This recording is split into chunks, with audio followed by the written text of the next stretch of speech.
Knowing now you have to consider the biaxial bending, your next step is for you to determine which side it will be more critical. Are you going to use the moment in the major axis or the new moment in the minor axis?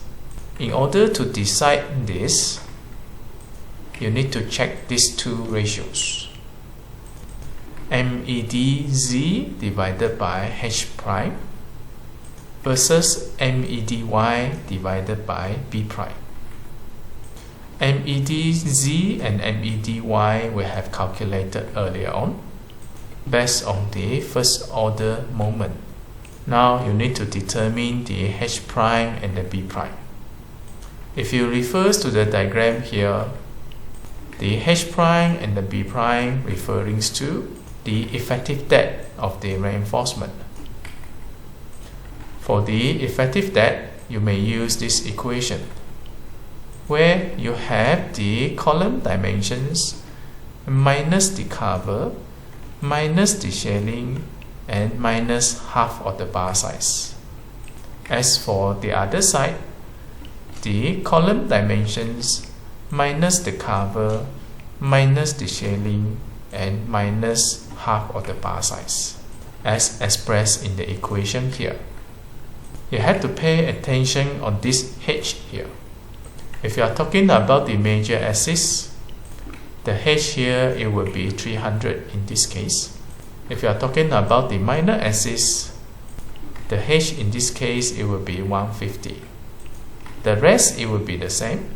Concrete cover we have calculated, which is 35 mm.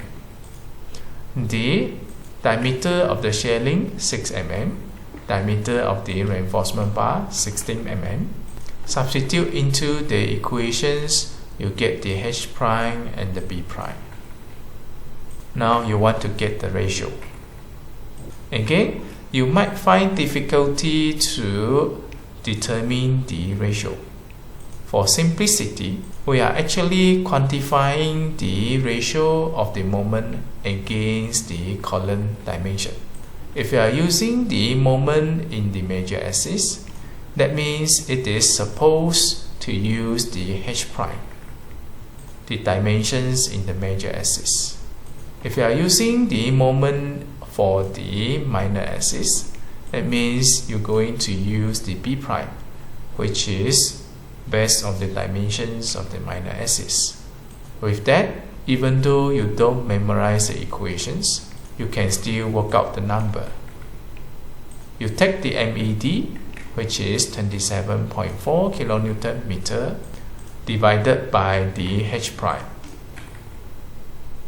That gives you 109.2. Again, you use the MEDY 14.1 kN meter divided by the B prime, you get 139.6 kN. Compare the two numbers. It seems that the minor axis shall be more critical than the major axis.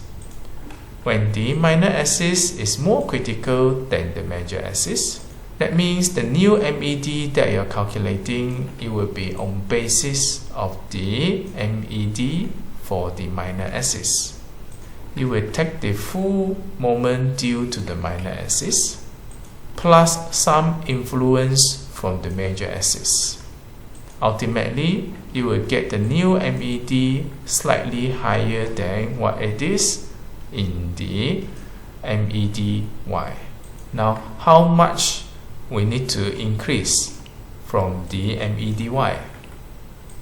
There is a ratio here. First, we need to get the beta. The beta is determined by this formula, which is in the functions of NED divided by BH FCK. NED is given 147.36 kN. B and H 150 times 300. FCK given 30 Newton per mm square. Substitute the value, you get the beta, which is equals to 0.891. The calculated beta, you need to make sure it falls within the range of 0.3 to 1.0. You will check your calculated numbers for beta against the range. It falls between 0.3 to 1.0. That means you're going to use beta equals to 0.891. Having the beta calculated, you need to get the ratio of B prime divided by H prime. Again, if you find this difficult to memorize, you will look at the side. Which one will be the critical? The more critical side, it will be on top, which in this case, you are talking about MEDY. Therefore, the B prime should be on top.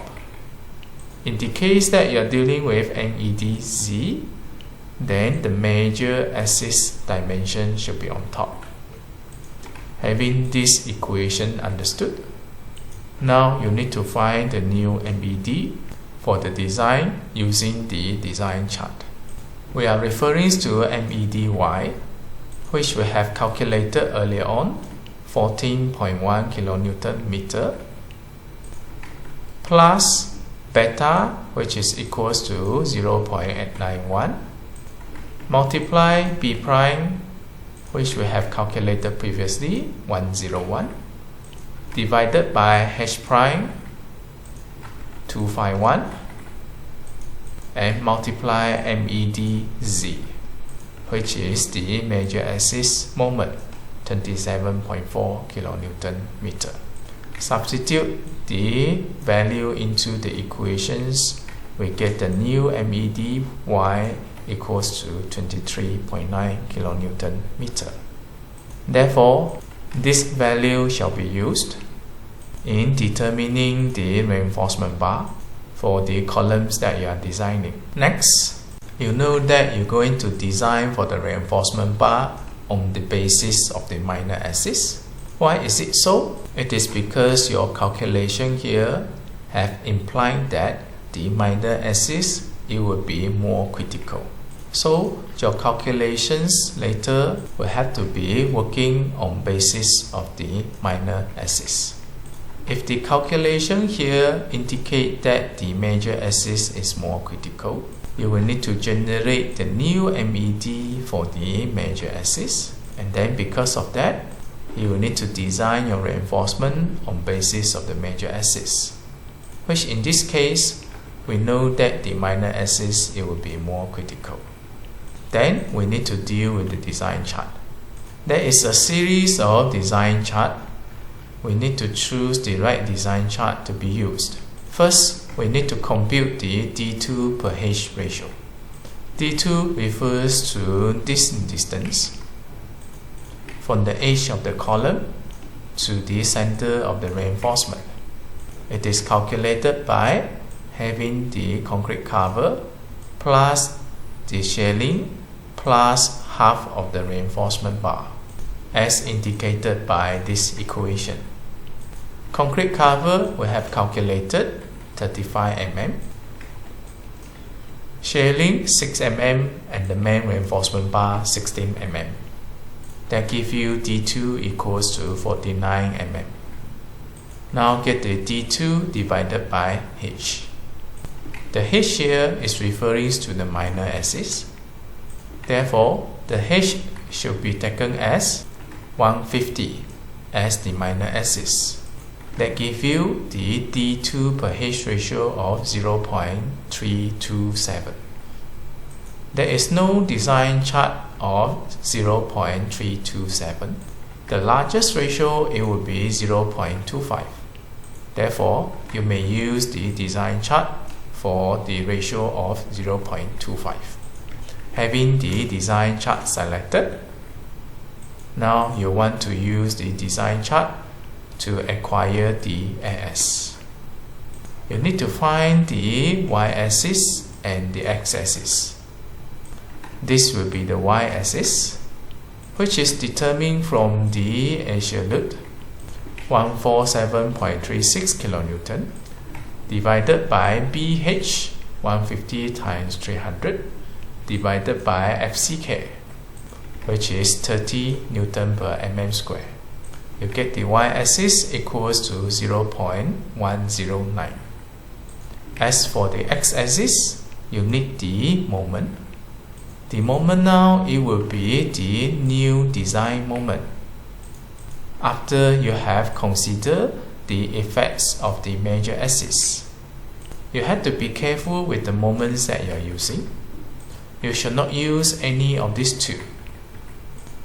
These two moments has not incorporated the influence of the other axis. You need to identify which side will be more critical for you to take the moment on the critical side, plus the influence from the other axis. Therefore, you should use this to calculate the x-axis. BH again, it would be 150 and 300.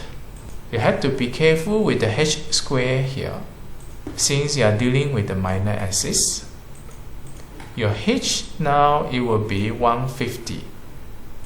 That means you will have the moment 23.9 kilonewton meter divided by 300 divided by 150 power of 2 and divided by FCK, which is 30 Newton per mm square. That gives you 0.118. Having the x-axis and the y-axis identified, then you refer to the chart of D2 per H ratio equals to 0.25. 0.109 is this line, and 0.118 is this line. The two lines intersect here, which is between line 0.3 and line 0.4. Draw a perpendicular line here and then do the estimations. Let's say now it ends up to be 0.33. That means this whole thing here is equals to 0.33, since we are referring to this scale. Among the parameters, only AS is unknown.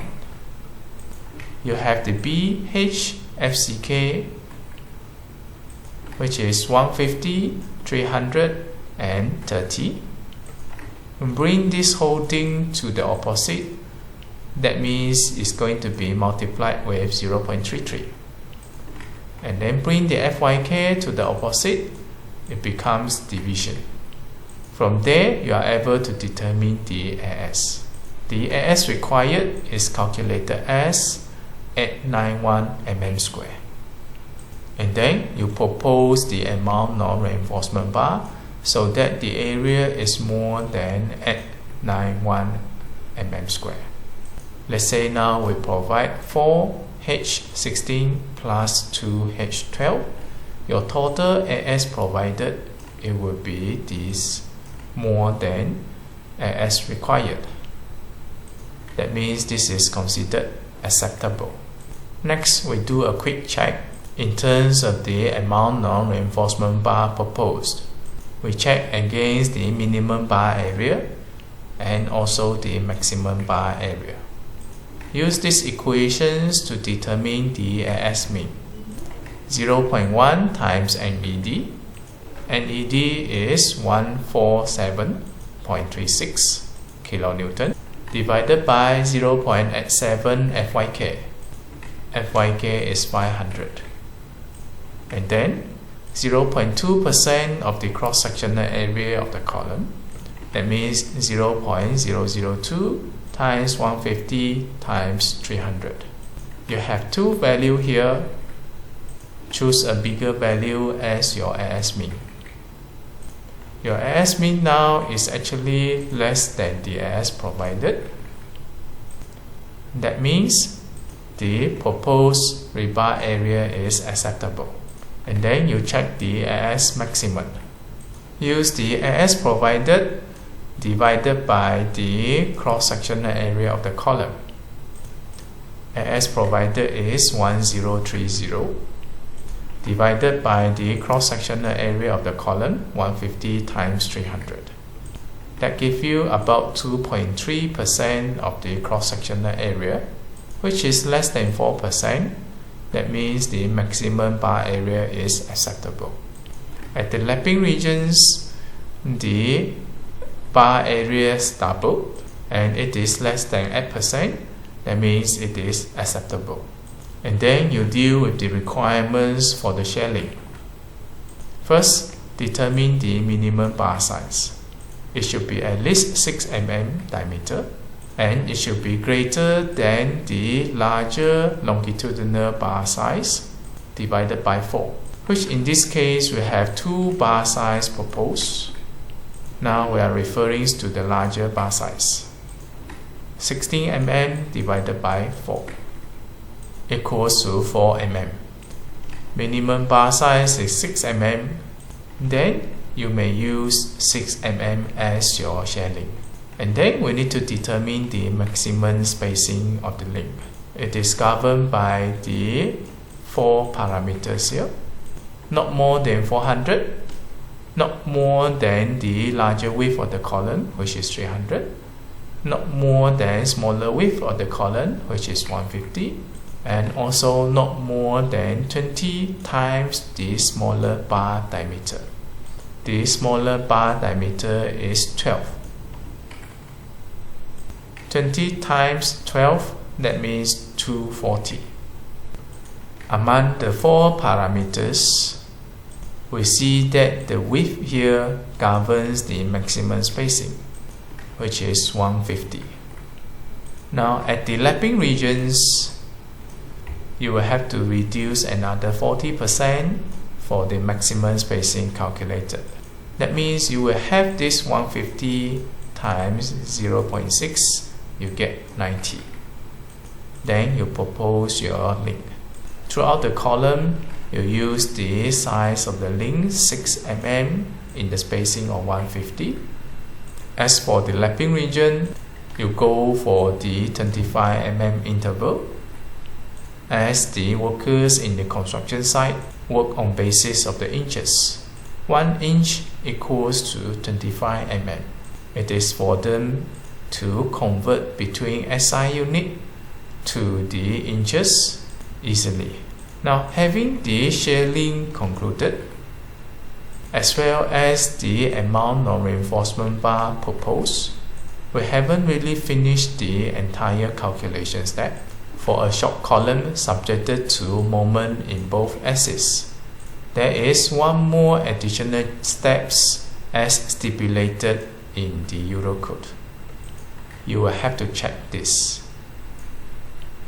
Due to the length of the video, we shall continue discussing about this in our next video.